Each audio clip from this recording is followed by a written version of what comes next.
Hello everyone, welcome to my channel. ఈరోజు మన ఛానల్లో మెంతికూర సర్వపిండిని ఏ విధంగా చేసుకోవాలో చూద్దాము. ఇది సూపర్ టేస్టీగా ఉంటుంది. ఇంకా లేట్ చేయకుండా రెసిపీలోకి వెళ్ళిపోదాము. ముందుగా స్టవ్ పైన గిన్నె పెట్టుకొని గుప్పెడు పల్లీలను వేసి వేయించుకోవాలి. ఇవి కాస్త వేగిన తర్వాత 1 టీ స్పూన్ నువ్వులను కూడా వేసి వేయించుకోవాలి. ఇంకా తొందరగా స్టవ్ ఆఫ్ చేయాలి, మూత పెట్టుకోవాలి, లేదంటే చిట్లు బయట పడిపోతాయి. ఇంకా మనం పిండి కలుపుకోవడానికి 1 కప్పు బియ్య పిండిని అయితే తీసుకున్నాను. అలాగే రుచికి సరిపడా సాల్ట్, కారం, పసుపు, అలాగే కొద్దిగా జీలకర్ర వేసుకోవాలి. ఇంకా ముందుగా కట్ చేసి పెట్టుకున్న స్ప్రింగ్ ఆనియన్స్ని కూడా వేస్తున్నాను. ఆనియన్స్ని, గుప్పెడు మెంతి కూరని ఫైన్గా చాప్ చేశాను, అది వేసాను. అలాగే ముందుగా వేయించి పెట్టుకున్న నువ్వులని, పల్లీలని కూడా వేసి ఒకసారి బాగా మిక్స్ చేసుకోవాలి.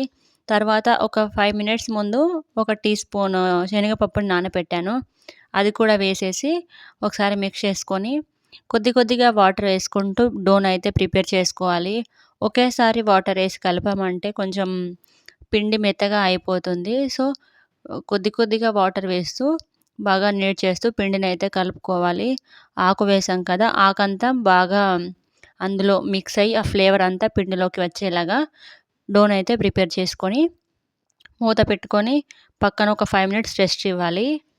5 మినిట్స్ తర్వాత మనం ఏ గిన్నెలో అయితే సర్వపిండి పెట్టుకోవాలనుకుంటున్నామో ఆ గిన్నె తీసుకొని అందులో కొద్దిగా ఆయిల్ వేసుకొని అంతా స్ప్రెడ్ చేసుకొని ఇందాక కలిపి పెట్టుకున్న పిండి నుంచి ఒక పోర్షన్ తీసుకొని చేతికి ఆయిల్ అద్దుకొని ఈ విధంగా ఈవెన్గా స్ప్రెడ్ చేసుకోవాలి. గిన్నెలో ఈవెన్గా స్ప్రెడ్ చేసుకుంటే అంత ఈవెన్గా ఉడికి సర్వపిండి బాగుంటుంది. ఈ విధంగా స్ప్రెడ్ చేసుకున్న తర్వాత మధ్యలో హోల్స్ అయితే పెట్టుకోవాలి.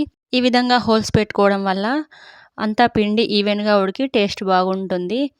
ఈ విధంగా ఈవెన్గా ఒత్తుకున్న తర్వాత స్టవ్ ఆన్ చేసుకొని స్టవ్ పైన గిన్నె పెట్టుకొని మూత పెట్టి మీడియం ఫ్లేమ్ పైన ఒక 5 మినిట్స్ ఉడికించుకోవాలి. నేను 3 మినిట్స్ ఉడికించిన తర్వాత మూత తీసి చూపించాను, ఈ విధంగా ఉంది. ఇంకా 2 మినిట్స్ ఉడికిన తర్వాత ఈ విధంగా ఉంటుంది. ఒకసారి స్పూన్తో ఇలా అన్నామంటే వచ్చేస్తుంది. ఇంకా ఇది చాలా హెల్దీ, ఎందుకంటే మెంతి కూర చాలా హెల్దీ కదా, అండ్ సూపర్ టేస్టీగా కూడా ఉంటుంది. ఈ రెసిపీని మీరు ట్రై చేసి మీకు ఏ విధంగా కుదిరింది అనేది కామెంట్ చేయండి. ఈ వీడియో కనుక మీకు నచ్చినట్లయితే ఒక లైక్ చేయండి. Please subscribe my channel. Thanks for watching.